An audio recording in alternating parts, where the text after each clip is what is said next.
ఈరోజు మన మిస్టరీ ఛానల్లో అత్యంత భయంకరమైన కొన్ని రకాల కుక్కల గురించి తెలుసుకుందాం. సాధారణంగా మనుషులు ఎక్కువగా ఇష్టపడే జంతువులలో కుక్కలు మొదటి వరుసలో ఉంటాయి. ఎందుకంటే మనిషి ఎమోషన్ను బట్టి అవి కూడా తన బిహేవియర్ మార్చుకొని ప్రవర్తిస్తుంటాయి. ఒకవేళ ఆఫీస్లో ప్రమోషన్ వచ్చి ఇంటికి హ్యాపీగా వస్తున్నప్పుడు కుక్కలు పరిగెత్తుకుంటూ వచ్చి రెండు కాళ్ళు మీద వేసి తన సంతోషాన్ని రెట్టింపయ్యేలా చేస్తుంది. ఒకవేళ కోపంతో రగిలిపోతూ ఆఫీస్ నుండి ఇంటికొస్తే కుక్కలు చప్పుడు చేయకుండా తలదించుకొని తోక ఆడిస్తూ వెనక్కి వెళ్ళిపోతాయి. అదేవిధంగా ఇంట్లో ఎవరైనా చనిపోయినప్పుడు అందరూ బాధగా ఉంటే వారి ఎదురుగా రెండు కాళ్ళు ముందుకు చాచుకొని తల మధ్యలో తల పెట్టుకొని వారి వైపు చూస్తూ బాధపడుతుంటాయి. అలాగే దొంగ లేదా కొత్త వ్యక్తులు మన ఇంటికి వచ్చినప్పుడు పెద్దగా అరుస్తూ వారిని ఇంట్లోకి రాకుండా ఆపడం లేక మీద పడి కరవడం చేస్తుంటాయి. అలాగే మనిషి ఇష్టపడే పిల్లులు, పావురాళ్ళు, చిలకలకు అపాయం చేయకుండా ఉంటాయి. అందుకే జంతువులైన పులి, సింహాలు, నక్కలు, ఎలుగుబంటు లాంటి వాటిని పెంచుకోకుండా కుక్కలను పెంచుకుంటాం. కానీ ఈ మధ్య శాస్త్రవేత్తలు అతి తెలివితేటలను ఉపయోగించి హైబ్రిడ్ విధానం ద్వారా పొడవు, బరువు, కోపం, తెలివితేటలు కలిగిన 4-5 రకాల కుక్కల జన్యులను ఎక్కించి కొన్ని కొత్త కుక్కలను పుట్టించారు. వాటితో ఉపయోగం కన్నా ప్రమాదం ఎక్కువ అని అమెరికా, రష్యా, చైనా లాంటి కొన్ని దేశాలు 10 రకాల డేంజరస్ కుక్కలను ఎందుకు బ్యాన్ చేశాయో చూద్దాం. ఫస్ట్ది పిట్బుల్. పిట్బుల్ అనే కుక్క జాతి వెరీ అగ్రెసివ్గా ఉంటుంది. కాబట్టి అమెరికాలో వీటిని మిలిటరీ పర్పస్లలో మరియు ఉగ్రవాదులను వెతకడానికి ఉపయోగిస్తుంటారు. ఇంకా బ్రిటన్ దేశంలో బుల్ ఫైట్ అలాగే బేర్ ఫైట్ లాంటి రక్త క్రీడలలో ఉపయోగిస్తారు. ఈ 2 దేశాలలో పిట్బుల్ జాతి కుక్కలు సుమారు 2 మిలియన్లకు పైగా ఉంటాయి. బుల్డాగ్ ఎక్స్ టెర్రియర్స్ ఈ 2 కుక్కలు క్రాస్ బ్రీడింగ్ చేస్తే పిట్బుల్ జాతి కుక్కలు పుడతాయి. ఈ కుక్కలకు బుల్డాగ్ ఎనర్జీ టెర్రియర్స్ కుక్కల అగ్రెసివ్ ఉండి బలమైన కండరాలు కలిగి మెంటల్గా స్ట్రాంగ్గా ఉండి 100 మీటర్స్ రన్నింగ్ ఫ్రాక్షన్ ఆఫ్ సెకండ్స్లలో 8 feet high jump, 7 feet long jump చేస్తూ స్పోర్ట్స్ బ్రీడ్గా కూడా పేరుంది. ఇది ఒక వ్యక్తిపైకి దాడి చేస్తే 30 సెకండ్లలో ఎముకల కండరాలను 2గా చీల్చేస్తుంది. పిట్బుల్ కుక్కలలో రాను రాను కలిగిన కొన్ని మార్పుల వల్ల 272 మందికి పైగా దాని కాటుకు గురై చనిపోవడంతో ఈ డాగ్ను అమెరికా, బ్రిటన్ ప్రభుత్వాలు బ్యాన్ చేశారు. రెండవది రాట్వైలర్. ఇండియా కుక్కలను జర్మన్ కుక్కలతో క్రాస్ బ్రీడ్ చేయడం ద్వారా రాట్వైలర్ కుక్కలు పుడతాయి. వీటికి ఇండియా కుక్కల కన్నా విశ్వాసం, జర్మన్ కుక్కలకు ఉండే అగ్రెసివ్నెస్, బలమైన కండరాలు ఉంటాయి. వీటిని పశువులకు కాపలాగా దగ్గర ప్రాంతాలకు గూడ్స్ రవాణా చేయడానికి పోలీస్ డిపార్ట్మెంట్లో అలాగే 2వ ప్రపంచ యుద్ధ కాలంలో వీటిని ఉపయోగించారు. రాట్వైలర్లో రాను రాను కలిగిన కొన్ని మార్పుల వల్ల 110 మందికి పైగా దాని కాటుకు గురై చనిపోవడంతో ఈ డాగ్ను జర్మన్, అమెరికా, బ్రిటన్ ప్రభుత్వాలు బ్యాన్ చేశాయి. మూడవది డోగో.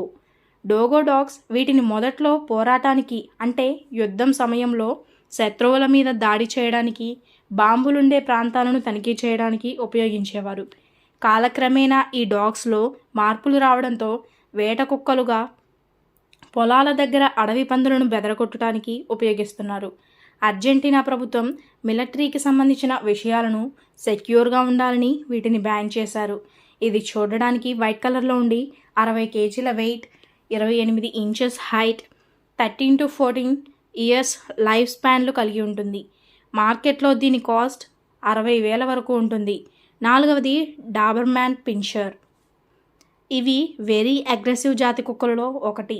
ఇది ఫ్యామిలీ ఫ్రెండ్గా ఉంటుంది, కానీ ఆ ఫ్యామిలీకి ఏదైనా ముప్పుగా భావించే దేనిపైన అయినా దాడి చేయడానికి వెనకాడదు. వీటికి సరైన సోషల్ ప్రాక్టీస్ ఇవ్వకపోతే పెంచుకున్న ఫ్యామిలీ పైన కూడా దాడి చేస్తుంది. అందుకని వీటిని ఇండోనేషియా దేశంలో బ్యాన్ చేశారు. ఐదవది వుల్ఫ్ హైబ్రిడ్.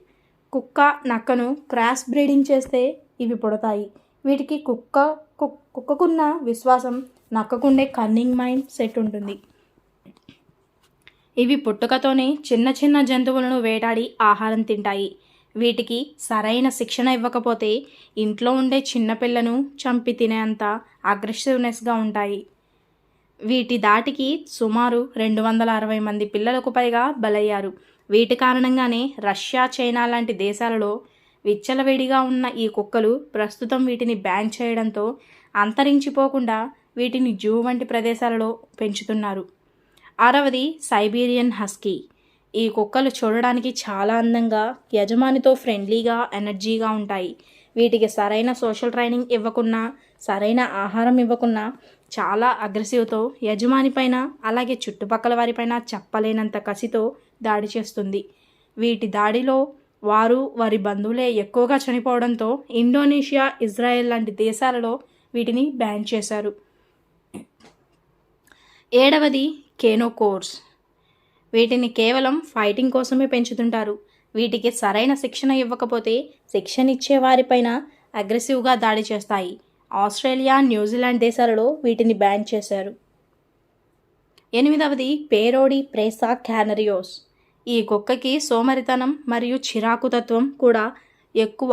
సరైన సోషల్ శిక్షణ ఇవ్వకపోయినా, ఇష్టం లేని పని ఈ డాగ్స్కి చెప్పితే మన పైన దాడి చేస్తాయి. ఇలా 9వది మలమూట్. యూనివర్సిటీ ఆఫ్ టెక్సాస్ అధ్యయనం ప్రకారం 1966 నుండి 1980 వరకు యునైటెడ్ స్టేట్స్లో 5 ప్రాణాంతకమైన కుక్క కాటుకు మలమూట్స్ కారణమయ్యాయి. ఈ కుక్కలను తరచుగా స్లెడ్ డాగ్లుగా ఉపయోగిస్తారు. అలాగే అవి అలాస్కా రాష్ట్ర కుక్క. అవి ఎక్కువ వేటాడే డ్రైవ్లను కలిగి ఉన్నందున పేరుగాంచిన కుక్కలను భయపెడుతున్నాయి. అంటే అవి తరచుగా చిన్న జంతువులపై దాడి చేస్తాయి. 10వది బుల్ మాస్టిఫ్. బుల్ మాస్టిఫ్లు పెద్దవి, అలాగే భయపెట్టే కుక్కలు. అలాగే మగవారు 130 పౌండ్ల బరువును చేరుకోగలరు. వాటి పెద్ద పరిమాణం వాటిని భయంకరమైన జంతువుగా చేస్తుంది. అలాగే ఈ కుక్క జాతిని విధేయతతో ఉంచడానికి శిక్షణ చాలా ముఖ్యమైంది. బుల్ మాస్టిఫ్లను కాపలా కుక్కలుగా పెంచుతారు కాబట్టి అవి సహజంగా దూకుడు స్వభావాన్ని కలిగి ఉంటాయి. ఈ సంవత్సరం న్యూజెర్సీలో ఒక బుల్ మాస్టిఫ్ దాని ఆవరణ నుండి తప్పించుకున్న తర్వాత 13 ఏళ్ల బాలుడిపై దాడి చేసి చంపాడు. టెక్సాస్లో ఈ సంవత్సరం మళ్ళీ కుక్క దాడి చేస్తున్న యువతిని రక్షించిన తర్వాత మరొక బుల్ మాస్టిఫ్ ఒక టీనేజ్ అబ్బాయిని చంపింది. 11వది జర్మన్ షెఫర్డ్. జర్మన్ షెఫర్డ్ కాటు 1060 అంటే ఎక్కువ న్యూటన్ల శక్తిని కలిగి ఉంటుంది. అలాగే కొన్ని అధ్యయనాలు జర్మన్ షెఫర్డ్లు చిన్న కుక్కలను కొరికే, అలాగే దాడి చేసే ధోరణిని కలిగి ఉన్నాయని చూపిస్తున్నాయి. గత సంవత్సరం 35 ఏళ్ల మహిళ తన ఇంట్లో ఆమె భర్త జర్మన్ షెఫర్డ్ చేత దాడి చేయబడి 2 రోజుల తర్వాత మరణించింది. జర్మన్ షెఫర్డ్లను సాధారణంగా పోలీస్ కుక్కలుగా ఉపయోగిస్తున్నారు. 12వది బాక్సర్. బాక్సర్లు వేట కుక్కల నుండి వచ్చారు. WWI బాక్సర్లను దాడి చేయడానికి, అలాగే కాపలా కుక్కలకు ఉపయోగిస్తారు. బాక్సర్లు వారి బలమైన దవడలు, అలాగే శక్తివంతమైన కాటుకు ప్రసిద్ధి చెంది ఉంటాయి. అయితే బాక్సర్లు తలకు మించిన ఖ్యాతిని పొందారు. యుఎస్ఏలో ఒక బాక్సర్ కారణంగా చివరిగా నివేదించబడిన మరణం డిసెంబర్ 28, 2013న అరిజోనాలో ఒక వ్యక్తి తన బాక్సర్కి, అలాగే అతని ఇతర కుక్కలలో ఒకదానికి మధ్య జరిగిన పోరాటాన్ని విచ్ఛిన్నం చేయడానికి ప్రయత్నించినప్పుడు ఇలా జరిగింది. ఈ రోజు చెప్పుకున్న టాపిక్ కనుక మీకు నచ్చినట్లయితే లైక్ చేయండి, షేర్ చేయండి, సబ్స్క్రైబ్ చేయండి. అలాగే మీకు ఇష్టమైన టాపిక్